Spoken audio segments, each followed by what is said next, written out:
Good afternoon. On behalf of the UCLA Center for World Health and our co-sponsors, the Birx Center, the Los Angeles World Affairs Council, we welcome you, and the UCLA Law and Human Rights Project, we welcome you to this event. We are honored today to have with us Ambassador Deborah Birx.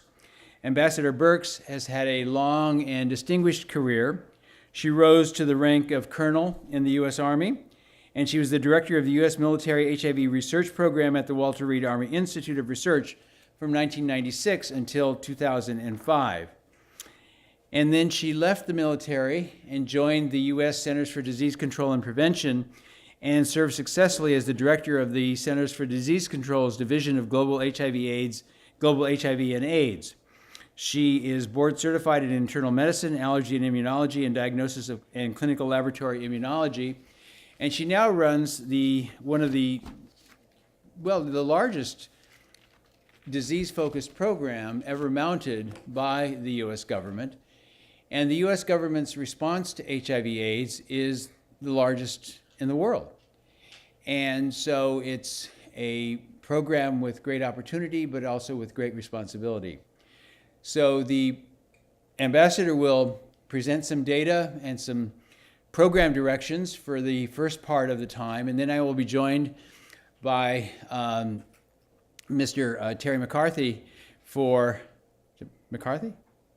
Yeah, Terry McCarthy. I know Terry McGovern, I was thinking. Embarrassing, it's a sign of my age.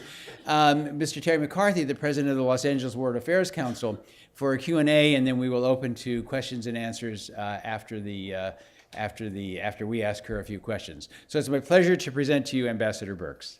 Great. Thank you, Dr. Coates. It's an incredible pleasure to be here. A little chilly LA, but a very incredible warm reception, and I'm really very grateful. And you're going to have to bear with me because I rewrote this talk at 5 a.m. So I'm sure it's going to go great for both of us. So I wanted to just start with, and you know this well, where we were as a global community. And I think before PEPFAR and before the United States investment in the Global Fund, we were having 10,000 new infections every day. So that's 70,000 new infections a week. So in a week around the globe, we were having more infections than in the United States in a year. And in sub-Saharan Africa, there were less than 50,000 individuals on treatment. But more importantly than that, the individuals who were on treatment really couldn't afford treatment. So they would go on monotherapy, a single drug, and they would stay on it for maybe 2 to 3 months as they could afford it, and then go off of it. And so the death rate in sub-Saharan Africa was extraordinary and overwhelming.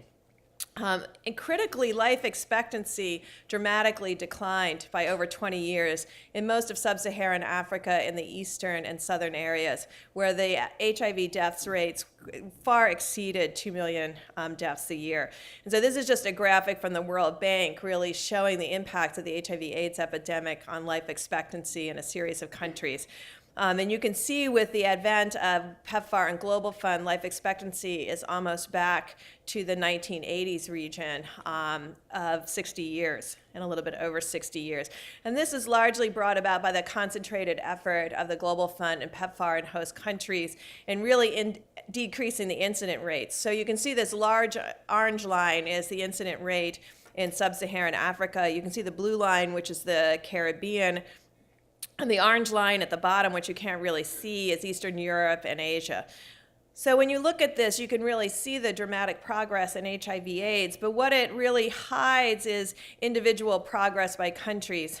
And so if you look at the change in the new HIV infections, you can see as a group, there's a series of countries that have had more than a 50% decline of infections. And then Uganda actually had an increase, and then other countries that we've had no impact over the last decade in new infections. But when you divide this out and look at pediatric new infections, it's an amazing success story, because across sub-Saharan Africa and every country have far succeeded more than 50% decline in pediatric new infections. And so the infections, the rate of annual new infections in children was approaching 600,000 new infections a year. and is now under, or just a little bit over 200,000 new infections a year. And about a third of those new infections a year are in a single country of Nigeria. For around the globe. So you can see the amazing progress in pediatric new infections. But then if you ask yourself, how have we done over the Millennium Challenge development goals over the last 14 years in adult new infections, you actually see that Uganda has a 100% increase in its adult new infections, really no impact in Kenya, and less than 4 countries that have had more than a 50% decline in new adult infections. And so we have really these two things: real great PMT-CT, prevention of mother-to-child transmission, and highly effective reduction in new pediatric infections, and almost no impact or less than a 15% impact across the board in new adult infections. And that has resulted in this cartogram that shows the burden of disease, and obviously the burden of disease is by the size of the country, the darkness of the green is by the HIV prevalence, but really shows that the burden of disease, over 70% of it is in sub-Saharan Africa, and you can see the countries most effective. And obviously it's the burden of disease that drives the out-year cost of HIV/AIDS and the cost to the community and the very fabric of society. You can see the other countries represented there in very light green with their low prevalence and less burden of disease. So about 2 years ago, UNAIDS came out with this bold vision of really showing us the consequences, even though just everything that I showed you, which was so spectacular, and we were feeling so good about ourselves as a global community and how much we have impacted HIV/AIDS. And they came out with a document that said that rather than the 2 million new infections we have per year right now, we were headed to 2.5 million new infections just over the next decade. And we couldn't understand this, and we got very deeply concerned, and they laid out a roadmap of how we could actually develop control of HIV and have less than 200,000 new infections a year and an out-year really declining cost of an HIV/AIDS pandemic, and the end of AIDS as a pandemic, but really continuation for care of those who were infected. And they laid out this importance of this 5-year window. And again, you can see how we were headed to these 2.5 million new infections. In fact, the highest number of new infections since the beginning of the pandemic. And we couldn't, well, we just showed you the incidence rates and how far those were declining, and none of us took into account this demographic, and this demographic shift because of the success of the MDG goals and improving survival of under 5. So over the last 15 years, with a significant 60% improvement in under 5 survival, we in South Africa alone have 3 million more young women between the ages of 10 and 30. And this is duplicated in country after country. So we have 40% more adolescents, and we know the risk to young women, and they're the highest growing number of new HIV infections, particularly in sub-Saharan Africa. So we have decreasing incident rates, but a significant increase in the population at risk. And that led to the trajectory of 2.5 million new infections a year, but also led to a real analysis at the programmatic level of how could we really combat this and have a different future for the world and have a future that is an HIV-free generation. So President Obama, at the intersection between the conclusion of the Millennium Development Goals last September and the start of the Sustainable Development Goals that would hold us for the next 15 years, took that opportunity to announce 3 new bold targets for PEPFAR, one of them being our treatment goal of nearly 13 million on treatment. We're now at 9.5. But a very bold vision for how to prevent new infections and actually change the course of the pandemic, with a 40% decline in the incidence in young women and a total of 13 million voluntary medical male circumcisions to protect young men for HIV. So 3 targets, one very much focused on keeping young women HIV-free, and one very much focused on keeping young men HIV-free and ensuring that we have treatment for those in need. So this is in the fact of a level budget, so we came up what we thought was a catchy little term of right things in the right places right now. We used to say right time, but we got more and more impatient, so we say right now. And so I think the great news is, because of the strong work of institutions like UCLA and researchers around the globe who have supported the critical research, we have the right tools to end this pandemic. And Dr. Fauci has made that clear in an op-ed in the Washington Post just 4 weeks ago, that we, with collective action, have the tools to change the future of the globe when it comes to HIV/AIDS, and laid out, and our goals are very consistent with that, and you can see that prevention of new infections in young women through our DREAMS initiative, which I'll cover in a minute, and our infection in new men through voluntary medical male circumcision and treatment. This is very much dependent, though, on countries immediately adopting the new WHO guidelines, which were released last year, which include testing and treating all people, independent of CD4 cell count, and going to new service deliveries to promote adherence and retention, allowing people to come back less frequently every 6 to 12 months. So this is really a bold opportunity and new ways to envision an AIDS-free generation. So we have been utilizing the new WHO guidelines and looking at really setting out the opportunity, just like the 40% decline in new young women's infections. We think that if we work collectively together with host countries to adopt the new guidelines, we could essentially double the number of people on treatment in essentially a revenue neutral way. And we know that the way this would be possible if the world prioritizes test and start and then adopts the key policy changes for these alternate service delivery of going to these longer intervals between follow-up and ensuring individuals have enough medication for at least 3 months. We know a whole series of countries are giving clients 1 month supply, and that is resulting in significant adherence and retention issues. If we talk about a health system that is going to support hypertension, diabetes, and health-seeking behavior, you can't have a diabetic coming back monthly. You can't have a hypertensive coming back monthly. So we have to figure this out, and we have a good reason to figure it out for HIV and then apply it to additional health issues. So what would happen if we went from 15 million people on treatment to 28 million people on treatment? And this is what it looks like for new infections and for deaths. So we have within our hands a WHO guideline and the financial resources to change the very trajectory of the epidemic in the next 5 years. And the real question is, do we have the political will to make this bold step of decreasing infections by 50% and deaths by 50%? Now, behind all of this are economic analysis of what it costs us to see a client, what it costs the healthcare system and service delivery, what it costs for first-line drugs. And we think in green bars are shown the cost savings by, instead of following 1 client every 3 months, following 2 clients every 6 months. And you can see that's neutral as far as the facilities and the healthcare personnel. And you can drive down even further the cost of drugs by doing large tenders with differential delivery times. And so we really think that this could be very much possible. But we also know that social determinants of health drive the HIV/AIDS epidemic, and I think it's really very clear from what work you do here in the LA County of how clear that is.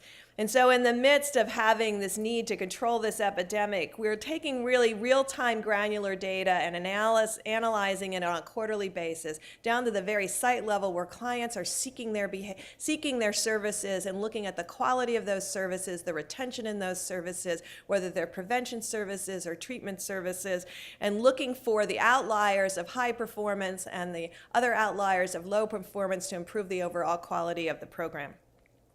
And so let's just look at how we are utilizing, how you've been looking at your epidemic here in LA and how we've applied those lessons to PEPFAR. So you've been mapping over time, and the blue line is the magnitude of infections, and you can see the decline and the improvement, and you've been mapping out very carefully modes of transmission so you know what preventive interventions are needed. The large blue in the male category is men who have sex with men, but you also know where there is injecting drug use and heterosexual contact, and you know what the risk is by not only gender but by race. And so these are the kinds of analysis that have really allowed you to arrive at your programming. These are also the kinds of analyses that UNAIDS, and this is a UNAIDS map, just as a quick summary, where around the globe, the key populations vary very much by location. And so really understanding your population at most risk for new infections and what interventions need to be delivered is really very much key. So what is an largely MSM epidemic in the United States and sub-Saharan Africa? It's young women. In other places, it's sex worker. But you can also see the black dots, which looks at prisons and the unique situation that prisoners are in.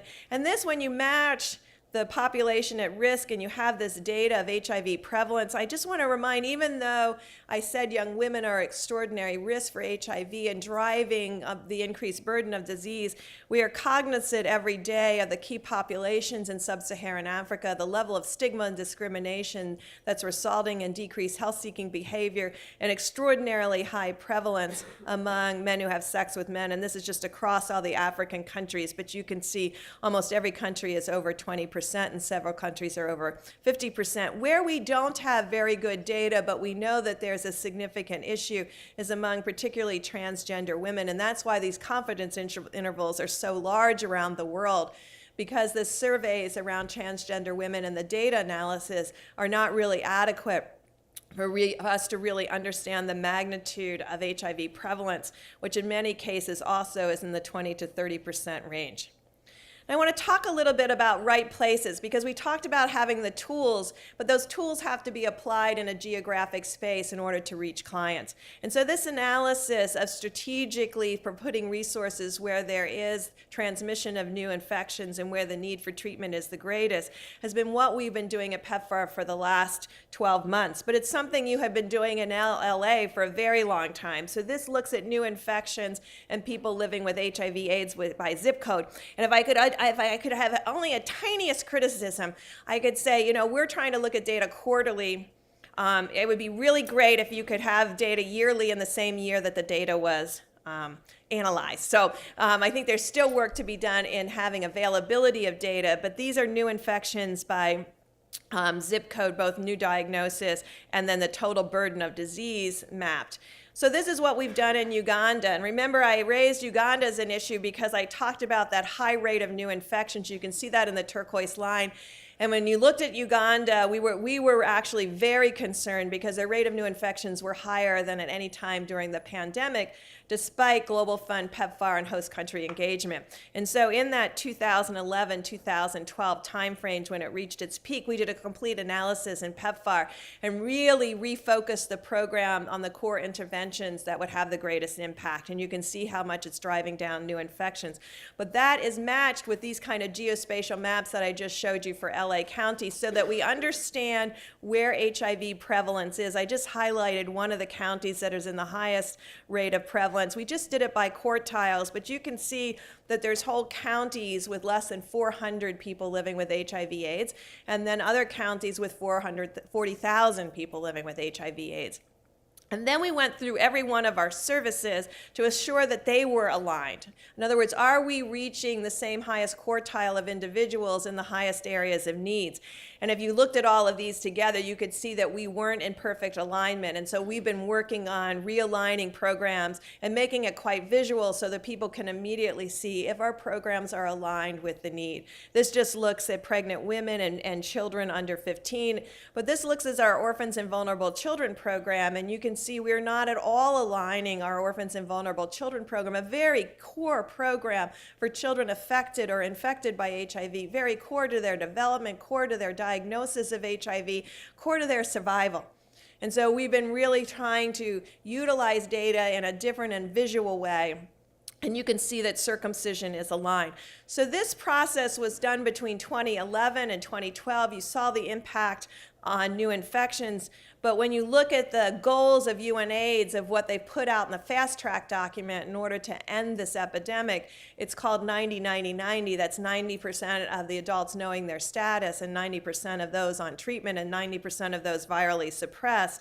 You can see in this graphic that we are getting close to, this year's how many new tests we will do. We are within reach of the first 90, the second 90, and approaching almost 50% of the third 90 of viral suppression. And this is what can happen with no additional dollars, but looking at the program in a critical way and using data in a new way. So then if you go back and look at your HIV prevalence versus median income and household income, these are the kind of analyses around health disparity and social determinants of health that we're also applying within the PEPFAR program. Remember, I talked to you about Nigeria and Nigeria not really having an impact in PMTCT and as many babies being born HIV positive today as there were 15 years ago, despite all of our intervention. And you can see the access to antenatal care is very much dependent on wealth quartile and ability to access services. This is antenatal care. This is percentage of births in a health facility. So this is your safety net. If you haven't found them while they are pregnant, finding them while they deliver is also very key. But you can also see by wealth quartile how many pregnant mothers were missing at the health center. And then if you look at infant mortality, you can see that infant mortality is much higher in the lower wealth quartiles. And then if you look at just percentage of children with measles vaccines, and remember we're on a real comprehensive effort to eliminate polio in Nigeria, but you can see by wealth quartile access to immunization. So it's not just that the mother isn't accessing the health system, it's also the children. And this kind of looking at communities for disparities and understanding that and ensuring your services are reaching communities where they are and where they need them and what you need to do. You also have a lot of maps on HIV prevalence and high school education, and we do believe that high school education and strong health programs within the schools are critical for HIV/AIDS prevention. So our DREAMS program, standing for Determined, Resilient, Empowered, AIDS-Free, Mentored, and Safe Young Women, is very much focused. We know that 71% of all the new infections in adolescents are in young women. And we know and believe that education is part of that. So in the DREAMS partnership, which is now up to $185 million with the Bill and Melinda Gates Foundation, Girl Effects, and PEPFAR, and with ViiV, Johnson & Johnson, and Gilead, together we believe, and we're always looking for new partners that are committed to a different outcome for young women. And we'll work with the social determinants of health to ensure that young women thrive within their communities, are highly educated, and they have the ability to succeed. We know from a study in Botswana that looked at young women with 9 versus 10 years of education that by the time that they were 32, every one additional year of education reduced HIV acquisition before the age of 32 by 1/3. This is extraordinarily powerful. We believe it creates opportunities for women, for opportunities to make decisions about delayed marriage, delaying early pregnancy, and will have a significant outcome that is different. So I just wanted to give you a flavor of how we are approaching HIV and utilizing what we've learned domestically in order to translate that into more impactful programs globally. And that's why we've been going around both the United States as well as our work overseas to really understand and learn from you all about how we can be better, do better, and have a better outcome. I wanted to conclude with the important role of civil society. And for those of you who have followed the HIV epidemic from the beginning, know that we would not have a global response without the advocates and activists that brought this to everyone's attention. The epidemic raged in sub-Saharan Africa for more than 2 decades before there was demands for treatment and access to treatment. And so we also know that people living with HIV/AIDS should have a meaningful role in the development of their programs, as Ryan White has with community groups from the beginning, and trying to translate that level of engagement at the community level within the PEPFAR family of programs has been really extraordinarily important. But if you look at the investment in community organizations and groups that are doing outreach and groups that are in the community, the investment in community organizations around the globe dedicated to HIV/AIDS has significantly declined over the last 10 years. And this is why we've put additional money in the Robert Carr Civil Society Network funds, very much focused on international and regional support to local NGOs in sub-Saharan Africa and Asia. Invested significantly more into a PEPFAR UNAIDS Faith Initiative to understand the role of churches in combating the stigma and discrimination of HIV/AIDS, and with the Elton John Foundation very much focused on decreasing stigma and discrimination among men who have sex with men. We were in South LA yesterday, where we heard from clients that their mother had children who were in prison and were proud and were supportive and brought meals to prison and visited prison. And when they found out that they were gay, they were kicked out of the house. We have to do better in understanding the communities and the culture and the issues around stigma and discrimination in Uganda, in Kenya, but also in South LA. So it's been a privilege to be here because I really believe that together, if we focus on the right things in the right places right now and we share lessons learned bi-directionally, we won't have 35,000. Now remember, we started with 10,000 a day, 70,000 a week. We still have 35,000 new infections every week, 7,000 of them in young women. I find that unacceptable. I know you find it unacceptable. And together we have to have an outcome that's different. Thank you so much.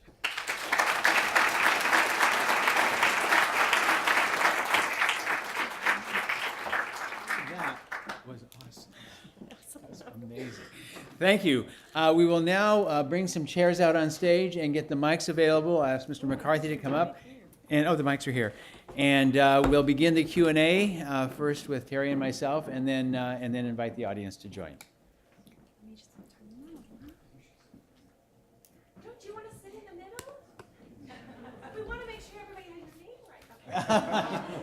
All right. No, it's good.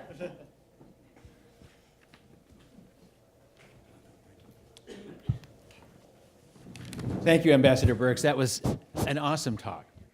One of the things that you seem to be focusing on, obviously, one of the problems you have, one of the issues you have to deal with, is doing more with less. And not only are the dollars flat, they're actually declining. How do you still sense, one of the hallmarks of PEPFAR has been the strong bipartisan support in Congress. Do you still sense that that's the case, or do you feel changes coming? Yes, it is the same. We have great people in the program working with Congress, but obviously we have a White House that went from a Republican administration to a Democratic administration, went from a $15 billion program under President Bush to a $45 to $50 billion program under President Obama, showing that there's a commitment independent of party. And I think that also is shared by Congress. But I think what really helps us and the benefit that we have is you have great congresswomen and congressmen from this area and senators who understand the epidemic in LA and then understand why a global response is important. So none of this would have happened without the congressmen and congresswomen being really grounded in their communities and understanding the issues there. And so when we go and talk to them, they're already talked to many of you and seen your great work and really understand what we're trying to do. So that is enormously helpful. We are not working in a vacuum, and we have the privilege of really succeeding because of the work that many institutions like UCLA and your NGO groups that are wrapped around and your foundations that are here. Another question. Your approach is very data-driven. You're looking where HIV prevalence is the highest, you're looking where HIV incidence is the highest, and then you're looking where services are being delivered. That means moving resources and money away from people who might have been doing good work. And the question would come up, well, if you move money away from those very low incidence areas, isn't it likely to come up? So I noticed on your map, Indonesia, where it's becoming prevalent. The Philippines, I've heard, is having increasing problems. How do you respond to that issue? You know, that's a great question, because the question is, when you don't find a disease, was it there and gone, or was it never there? So the great thing is we had 12 years worth of data to look at ANC testing over that 12 years and found that HIV was never there. So I think what's really reassuring to all of us is there are pockets where there is not disease and not transmission ongoing. So it's not that we have abandoned the sites. We've worked very closely with the national government to continue to support them, to support sites.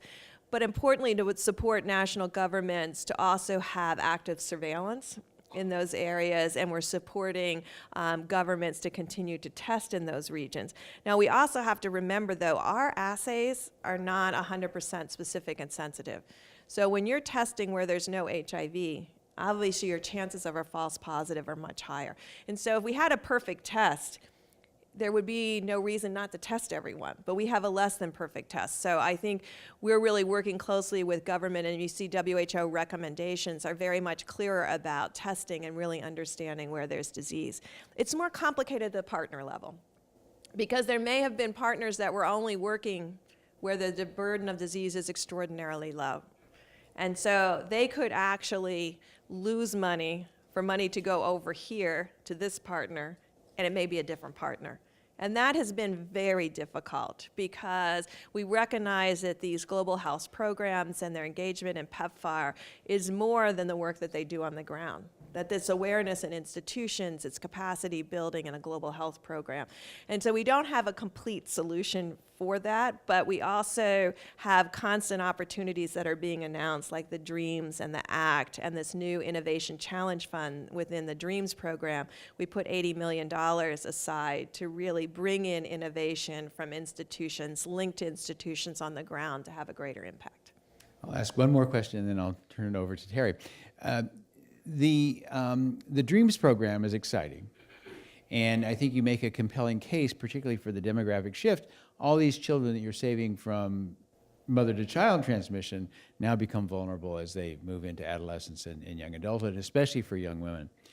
We know that HIV infection is not randomly distributed in the population. People who acquire HIV have other vulnerabilities. School may be one marker of that, but there may be a lot of other things going on in their lives. How are you addressing that?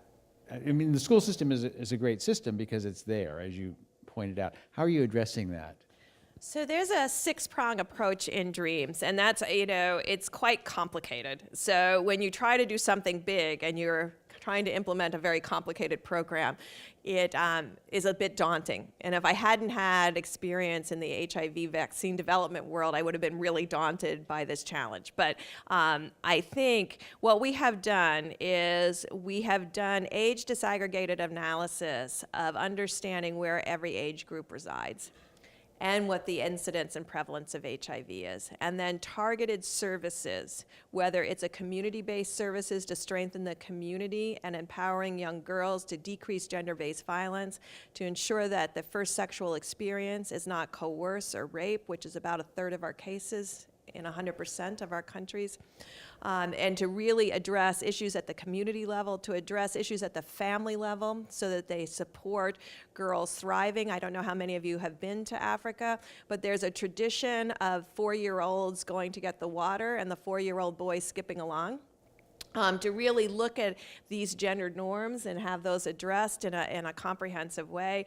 There's the school piece and what we're doing for young girls themselves, and then there's a male piece to try to find the men who are transmitting the virus and get them on treatment and virally suppressed. So it's quite complex, but with a lot of data analysis to really look at what's working and not working. And I think we have amazing, innovative partners on the ground that are going to try different things. And we've told people to be bold and try things because we've been at this 12 years, and as I said, we've decreased infections in young women by less than 15%.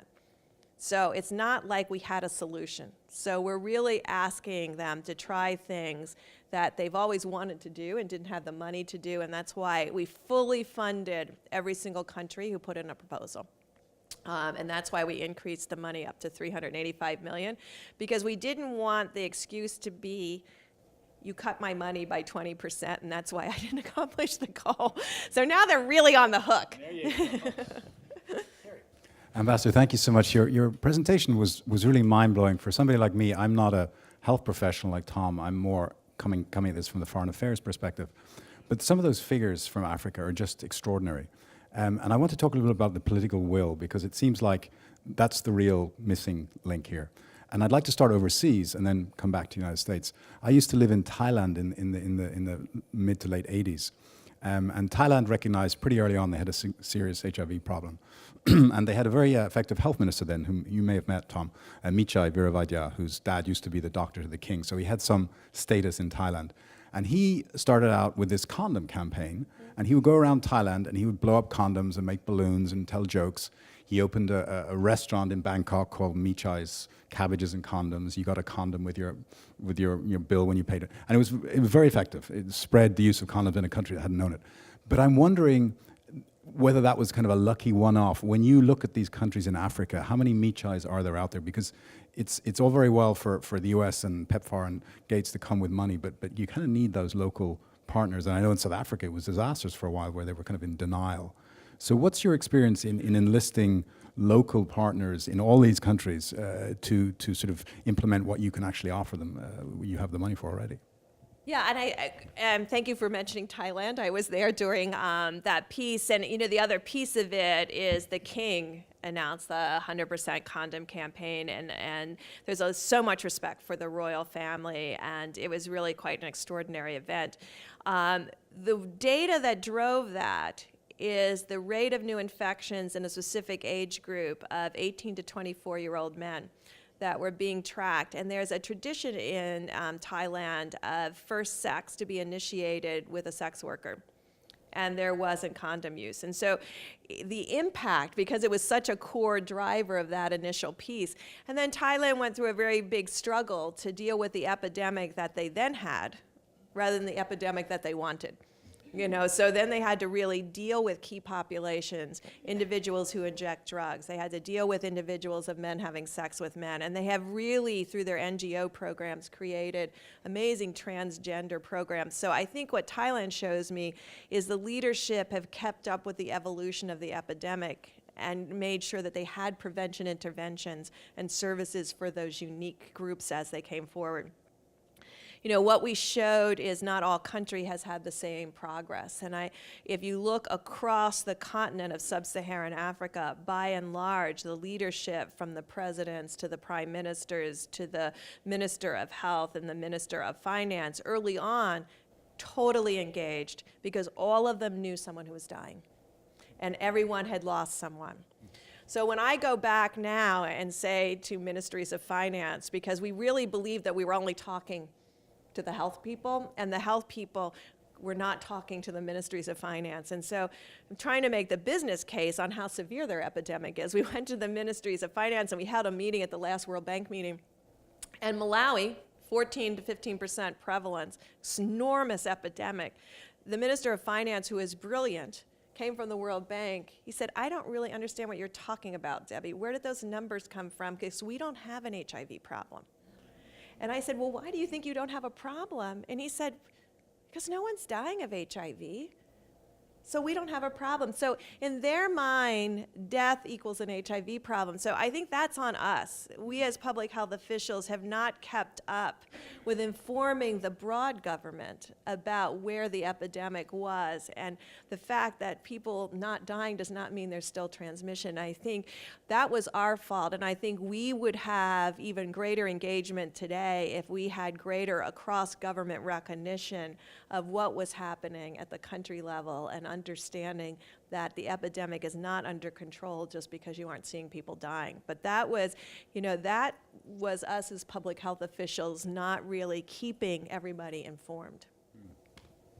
Allow me to bring it back to the United States, and I want to follow on with something that Tom talked about, the degree to which it is supported across the aisle in Washington, but yet the difficulty in maintaining the funding. Why is that? And I guess the corollary would be, what more can one do on the public diplomacy field to make our representatives and our population realize this is something that's both really valuable and also enormously effective? It seems that, is there a messaging challenge there that needs to be thought through more? Well, I think you can see from the media this is a huge messaging problem because we haven't gotten any greater control of the epidemic really in the United States over the last several decades, yet you never see it in the newspapers. You never see it in social media. You never see it discussed anymore. And so when things go off the news cycle, then people think the problem's solved because they would think if you had this problem, you would be talking about it, like the Zika virus or the Ebola cases. So, and I don't know how to revive that interest. I think part of it is we can't have the same message. We've got to talk about the success that we've had and the roadmap to the end, and capture people's imaginations about what's possible. But, the same story doesn't work, and you can never sit back and say, well, I've said that, and now we're good. I think what we've really realized is you constantly have to refresh the message, both for Congress, both for the White House, but also for the media. Because I think when we talk about in South LA why the young men who presented with HIV weren't aware of their risk, they said no one talks to them about it. So I think if that same complacency and lack of interest, which we already see at the Ministry of Finance level, translates to the community level in sub-Saharan Africa, we will never reach the end of HIV. Yeah, the media is an issue, and I'm a former journalist, I'm aware of that all too keenly. The amount of coverage of homegrown terrorism from the presidential debates all the way down is phenomenal, for a death rate of maybe 17 or 18 people a year, which is a tiny fraction of what we're facing from HIV. So there's a challenge there. You mentioned something quite interesting about the effect of civil society and mobilizing people who are HIV positive, who can be spokespeople for this. That seems to me a promising avenue to pursue.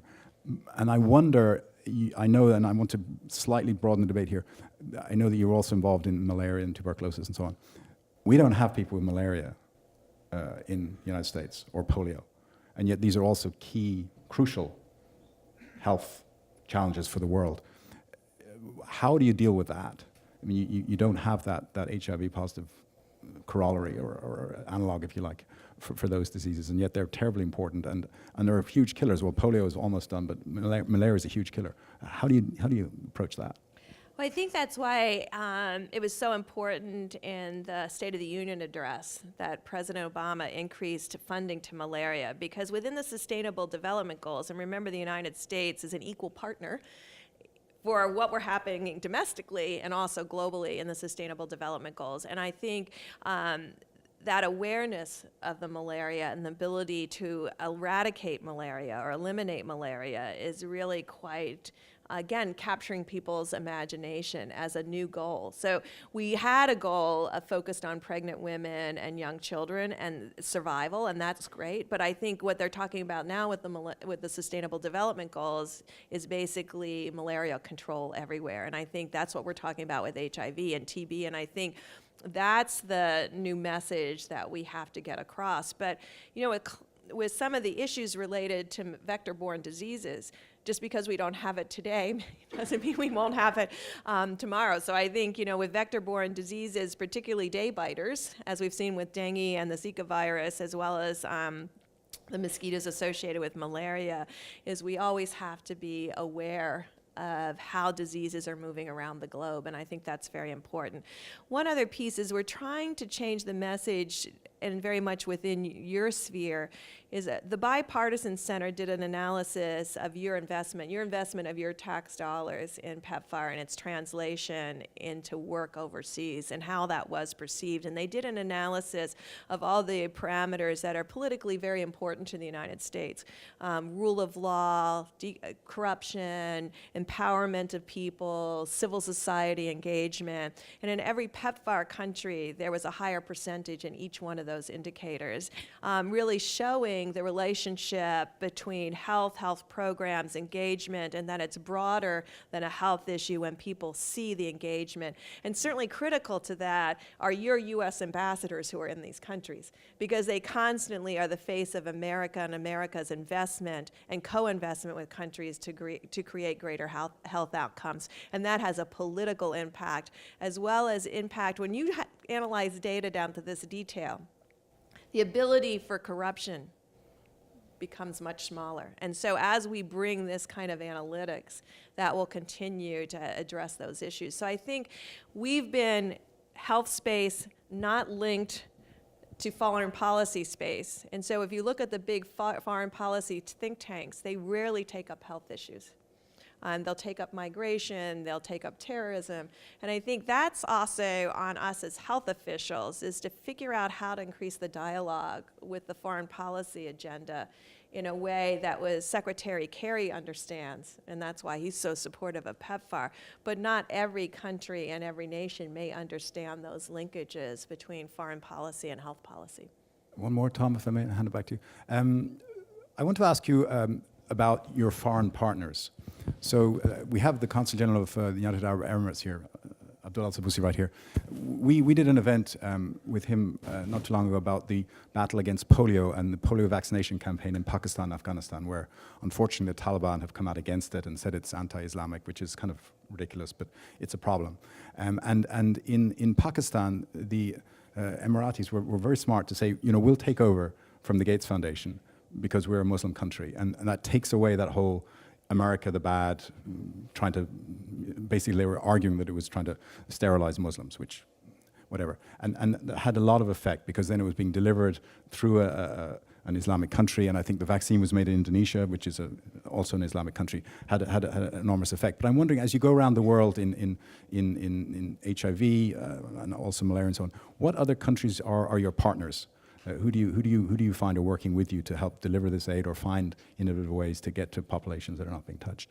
Well, certainly there's the developed world partners, and so certainly groups like DFID and USAID, when USAID was there, was a very active partner throughout Asia and Indonesia, and we provided much more of a support piece. And then we have our local partners. And so a significant part of the funding is invested in local institutions, whether it's ministries of health or local academic institution or local NGOs, including the faith community, which are critical in these responses. And as you showed, it can be a positive or it can be a negative. And I think that constant engagement with the faith community is absolutely key. And PEPFAR has multiple Muslim partners delivering and working in communities and serving the community with PEPFAR fundings to ensure services are delivered. And so I think, you know, we have local partners, we have academic partners, we have private sector partners, and I think that's the real privilege of working in PEPFAR, is being able to see that solutions come from any of those pieces, from the community, from the public sector in the country, from the private sectors around the globe, from other bilateral investors, to the Global Fund as a multilateral, to the Gates Foundation, to academia. And I think our job every day, because that's why the title says coordinator, that's my job. I'm not supposed to be doing anything but coordinating. So, you know, that's why the coordination piece is so important, because we believe that the solutions exist, the tools exist, and the solutions of how to implement those for impact exist. And if we solve this for this pandemic that requires a chronic response. I mean, the great thing about malaria, it doesn't require a chronic response. HIV does. But if we can figure out how to support countries to deliver services in a model that creates health promotion and wellness, then we will have a system that can tackle diabetes, hypertension for pennies. And so we feel an obligation to work with countries to really create that space so that there's long-term success. Let me ask one more question, and then we'll open it to the audience. We work very extensively in Malawi, the country with the lowest GDP in the world. Has not always been a model of great governance either. And the question is, why is Malawi being so successful? I mean, we would like to take credit for it, but we can't do that. Why is Malawi being so successful? It's interesting to see. It's a fabulous question, because in addition to the low GDP, lowest number of nurses and physicians of just about any country on the continent. So you say, wow, how did this happen? Well, you know, it goes to show you that one person working effectively with government can have an enormous impact. And Tony Harries was on the ground for TB when HIV became a real issue, and took his knowledge of how to combat TB and applied it to HIV and set up a system that is still working today, where they use data to drive programs. And so they on their website, if you go to the government of Malawi, you can see all of their data related to their HIV program, related to adherence, related to retention, related to testing yields. So a lot of what we're doing now, we learned from Malawi. But Malawi is one of the few countries, we talk about task shifting all the time. I love it when we have these. There's like 3 words in global health. You can be highly successful. So if you're under 30, just say integration, sustainability, and task shifting, and they'll think you're brilliant. Because these are like the buzzwords that are out there. But if you look at task shifting, every country has task shifted enormous physician responsibility to nurses. Malawi is the only country that then task shifted nursing responsibilities that were routine to a lower health cadre at a health post to decongest the health center and make the nursing time more available. And you know, you'll ask, what were you thinking? How did you figure this out? It's just, and they're like, doesn't everyone do it this way? So that's why this kind of creating knowledge sharing within the global community is so important, because people have solutions. And they've implemented them, and they're successful. And it's our job in the collective global health community to share those lessons in a way that other countries can see them, act on them. And part of that is making data interpretable so it's actionable. But part of it is getting these stories out there in a non-threatening way. Because no one wants to say Malawi with their low GDP, you know, South Africa doesn't want to be a Malawi. No. So, you know, you have to create a space where that kind of discussion can occur without any kind of, people being offended by it. But I think there's amazing solutions there that we're now really working on and applying in other countries.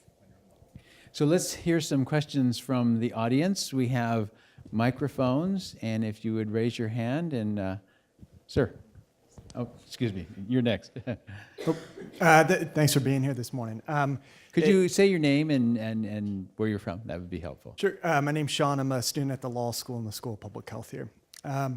So my question, the theme came across that we're in an era of flat funding, or even actually declining funding, as Mr. McCarthy pointed out. But given these new standards of care that we need to treat everyone early on, not just to reduce premature mortality, but also to reduce HIV transmission. And this is the kind of question your colleagues at the CDC and the NIH get asked a lot. In your professional judgment, do you feel like we need additional resources in order to meet those ambitious and really galvanizing treatment targets that you articulated? So, I get asked that all the time, and I'm going to give you my personal answer to that rather than my professional answer to that. It's our job to show that we have done everything we can within our current funding envelope and identifying the gaps that remaining and the impact of funding those gaps that would have in a direct line to the epidemic. And I think that's completely on us, because no one has told us no. We haven't, but we also haven't gone up there with a dramatic ask because we're in the midst of really asking every program to know what's happening at the site level, how impactful that work is, and how many dollars that's costing to deliver quality, and seeing how we can get, if you looked at the range of delivering services in some of the countries, this same country, different partners, it can range anywhere from $200 to $2,000. That's a problem.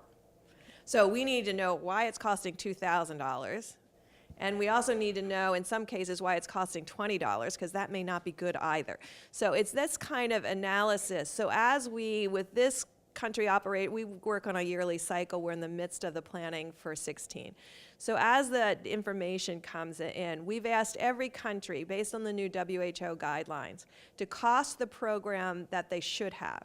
And that means 6-month visits, 3-month refills at a minimum, single viral load, baseline CD4, no additional CD4s. Cost that program and tell me how much money they still need to get to what we're talking about for access for all.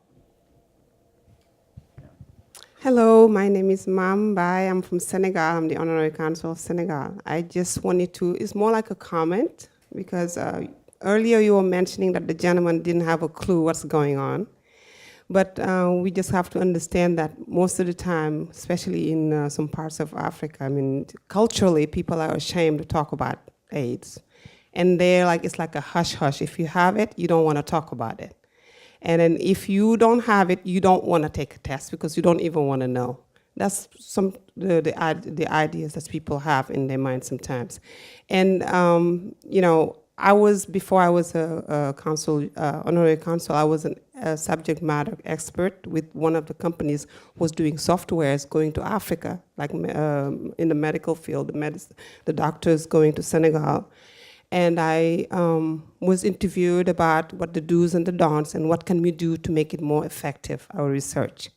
And that's what they were doing, using like local people, going along with people who doing the research and the doctors to be able to make it more effective. And I think that was a better approach, a smarter approach, and a more interesting approach that people will see more comfortable talking to people who they can communicate with, and then it was more effective. Thank you. Thank you. Great, couldn't agree with you more. And this is part of not only bringing the public sector into those discussions, but bringing the community into those discussions and ensuring that our programs are meeting the needs of the community as well as being implemented in the public sector. We're very much committed to that. Dr. Tavro. Oh, I'm sorry. Oh, yes, Dr. Tavro, please. Yes, I'm Paula Tavro at the Fielding School of Public Health here. I was wondering if you could comment on health system strengthening, because that was sort of talked about a bit in the past, and I didn't hear it in your talk, and I was wondering what you're doing in that area. Yeah, so great. So it was in my talk before I rewrote it at 5 a.m. because I really wanted you to see how we were using data and the way you were approaching it to learn from each other. So obviously PEPFAR invests over almost $1 billion a year in the health system, from supply chain management, both the supply chain and the chain management, chain part of that, laboratory, physical infrastructure, human capacity. We're up to 190,000 healthcare workers trained pre-service in the last 6 years. But I think the biggest marker of do you have a functioning health system is looking at how we have participated with the government in controlling other diseases and ensuring that the community has access to the health center. So if you look in all the PEPFAR-funded countries, Ebola has been diagnosed and stopped within hours, if not days, in the multiple outbreaks that have occurred in the DRC and Uganda since the beginning, as well as the avian flu epidemic, as well as cholera in Haiti. The cholera response in Haiti was completely built on the PEPFAR response and infrastructure. So I think we've shown how that infrastructure can be used. I think the bigger question for all of us today, though, is we've supported the infrastructure and health delivery as it exists, but we have to recognize there's no place left to integrate, because the health promotion activities for when you're over 5 and when you're not pregnant don't really exist. So that's a very different question, how we are collectively together going to work with countries to develop a health system for the 21st century, which may look very different than brick and mortar everywhere. Because there is urbanization and there's other pieces going on. So I think we're very interested in understanding how to create a health system that meets the needs of men, a health system that meets the needs of adolescent girls, a health system that meets the needs of a 20-year-old who's single and unmarried and not pregnant. And so how do we together take on the next issues related to the health system? And I think we're very excited about that, because if collectively we can work on that and get it right, the Sustainable Development Goals related to non-communicable diseases become very cost effective in a whole series of countries.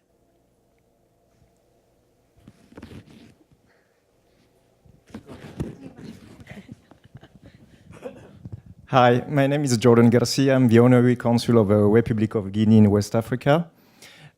We know the major problem of HIV and Ebola or other, it's education and communication. And I would like to know if PEPFAR work with local media and local social media in Africa. Yes, and it's very much through our U.S. embassies on the ground who work very closely. I think, though, in your question is something really deeper, and I think the question we have, particularly in working with young women, is, are we effectively communicating with young women? We just discussed how they don't have binding sites within the health center. Often if they would try to access the health center, they're highly stigmatized or discriminated against for asking for commodities that may be related to sexuality. We have teachers in the school system, even though there's sexuality education on curriculum, but we have teachers who cannot say the words for sexual organs. So they're not teaching sexual education within the schools and providing that health information in a whole series of countries. So I think there is a divide between what is available to be taught and what is being taught in the communities, and really working on how providers talk to patients, how nurses talk to patients, how community health workers talk to clients about accessing services. If we're going to solve this, and we're going to solve it to prevent the next Ebola outbreak, you are going to have all aspects of the community, not just the mothers who have children in the communities, but the whole aspect of the community, knowing that they're welcomed in a health center and there's a health center there for them that meets their health needs. And I think that's a challenge for all of us. Dr. Fan. Cindy Fan, Vice Provost and also Professor of Geography. I was very much struck by your presentation. I loved every slide that you showed. And speaking as a geographer, I was just so happy that you showed so many maps. I mean, you clearly have used a very evidence-based approach, using lots of data and also using them spatially as well as over time. And you just mentioned so many aspects of this issue that has sort of the scientific aspect, but also the very much a human kind of aspect. But my question is more about the data. I mean, I've worked on data, international data, on migration, population, and it's very complicated. And so what you put into the map has to be, something that you trust within a certain margin of error. So my question to you is, how reliable is your data? Yeah, well, that's a great question. I think it's difficult to have to understand how reliable the data is if you're not using the data, and you're not using it at all the different levels. And that's why, obviously, our data comes from people like UCLA, who's on the ground reporting the data. So that's, we have partners who are reporting the data. But I had the same question that you have. And so we initiated what we call these SIMS visits. And these are visits to the site to check the data and to check the performance of the site. So we trust our partners, but I came out of the military, it's all about verifying. So we're verifying.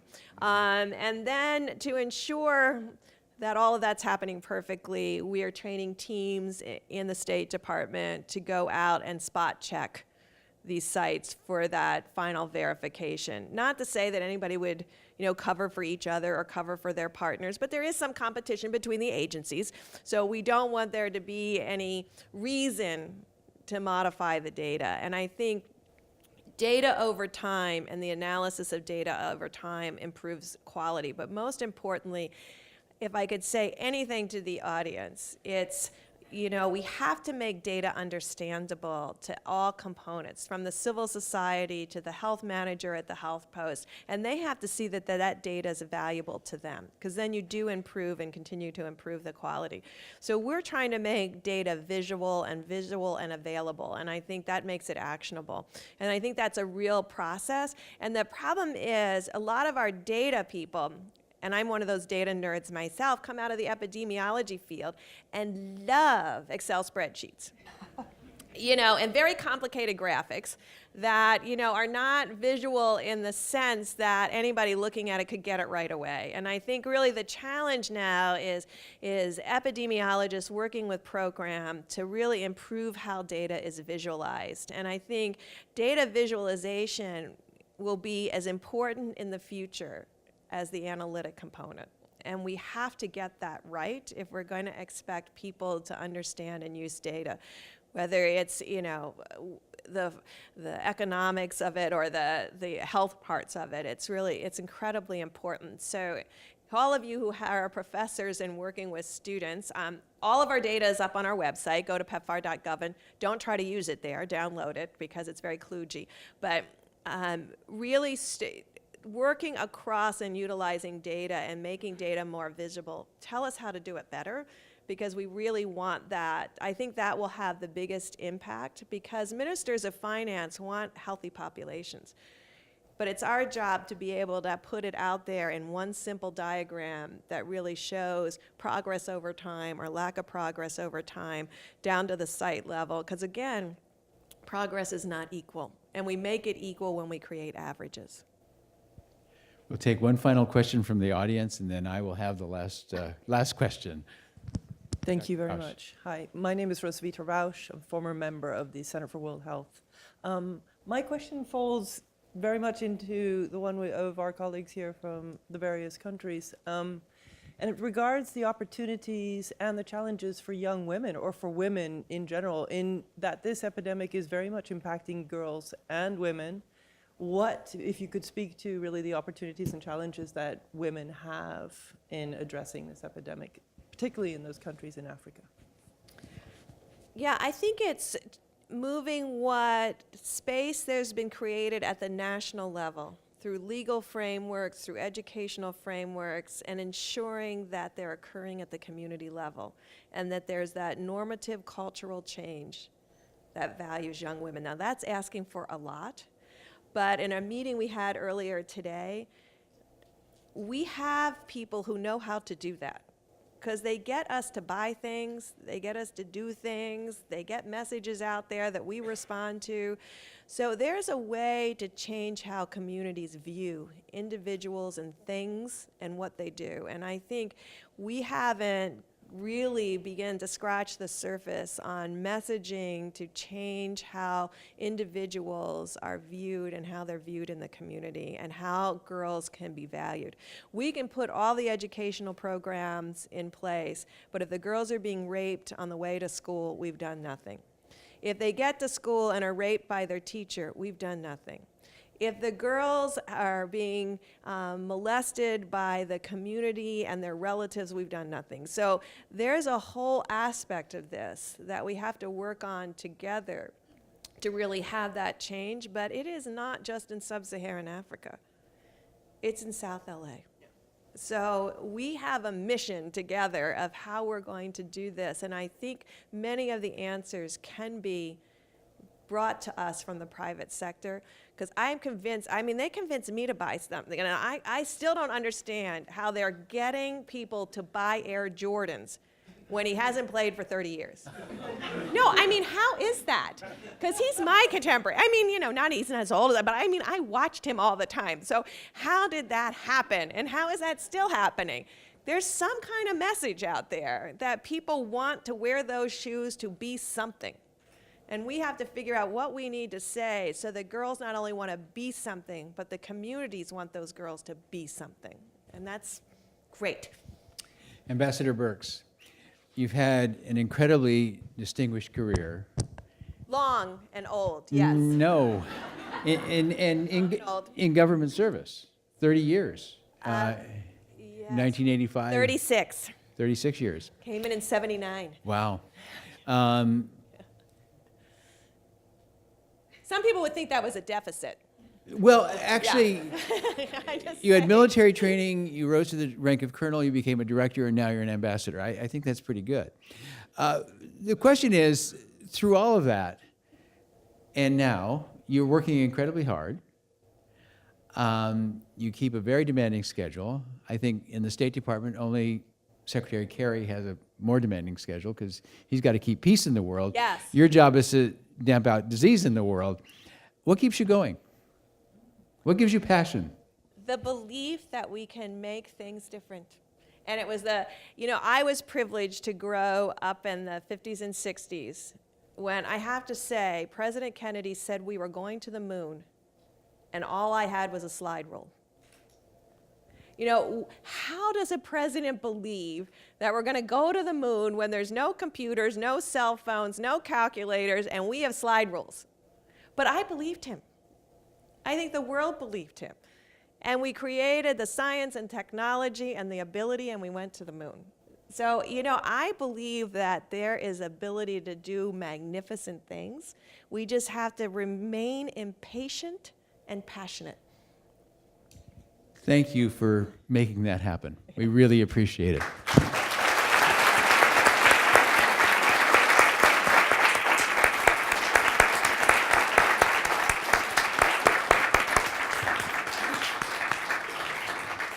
I'd like to invite you to join us for lunch. It's outside. It's Ronald Reagan.